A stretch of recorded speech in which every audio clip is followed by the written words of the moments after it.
اهلا بيكم. هو ازاي ادفع بالسورية في المهر في دعوى الخلع؟ كتير قوي من الازواج بيجولي وبيقولولي ان زوجة رفعت دعوى خلع وقامت مقدمة عرض لمهر. المهر ده مش هو المهر الحقيقي، لكن هو المهر الموجود في القسيمة. في الحالة دي اعمل ايه؟ في الحالة دي احنا بيبقى عندنا تصرف بنبدأ نعمله في الحالات اللي زي دي.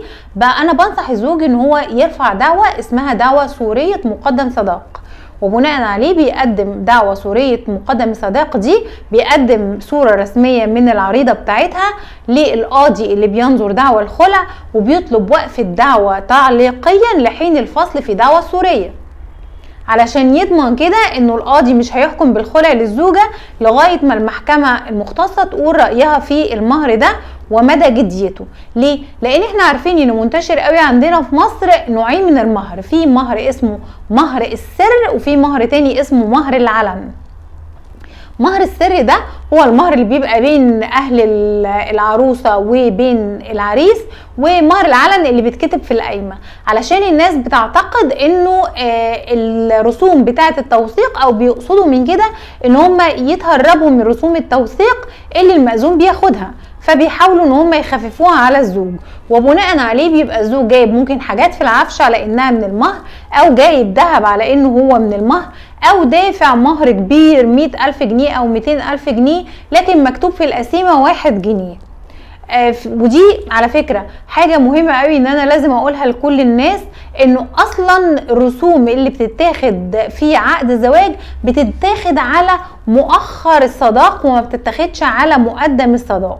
خلينا نقول كمان انه المهر عموما ما هواش ركن من اركان الزواج ولا شرط من شروط صحته، لكن هو حكم لا يترتب الزواج الا بوجوده، وكمان لا يجوز اسقاطه او التنازل عنه. يعني ما ينفعش الزوجة تقول له انا مش عايزة منك مهر، انا عايزاك بدون حاجة، لانه المفترض انه يدفع مهر. يعني حتى الرسول عليه الصلاة والسلام قال لأحد اتباعه انه معاك ايه تتجوزها؟ لما راح يطلب حد قال له معيش حاجة، قال له تزوجها بما معك من قرآن، بما حفظت من قرآن. فلازم يبقى فيه صداق. فعشان كده الفكرة هنا كلها بتبقى قائمة على انه المأذون ما بياخدش رسوم زي ما احنا فاهمين وزي معظم الناس فاهمين. عشان كده لا، اكتبوا يا جماعة المهر المتفق عليه سواء الزوج او الزوجة، علشان ما نقفش فيه اشكاليات من النوعية دي بعد كده في المستقبل. كمان احنا ممكن نحط بنود الاتفاق ديت في قسيمة الزواج في بند الشروط الخاصة زي ما احنا اتكلمنا على كده. طيب الزوج يقدر يثبت المهر السري او غير العلني ده ازاي؟ يقدر يثبته بشهادة الشهود، يقدر يثبته بالادلة والقرائن، ومش شرط انه يثبته بالكتابة، علشان في مانع ادبي بيحول دون وجود كتابة بين الزوج وزوجته او بين الزوج وبين اهل زوجته. طيب المحاكم بتمشي على ايه بقى؟ المحاكم في نوعين. في نوع من المحاكم لما بترفع زوجة دعوى خلع وبيقف الزوج ويقول انه المهر دوت مش هو المهر الحقيقي، بتحيل الدعوة للتحقيق علشان تتأكد وتفصل اذا كان المهر ده حقيقي ولا لا.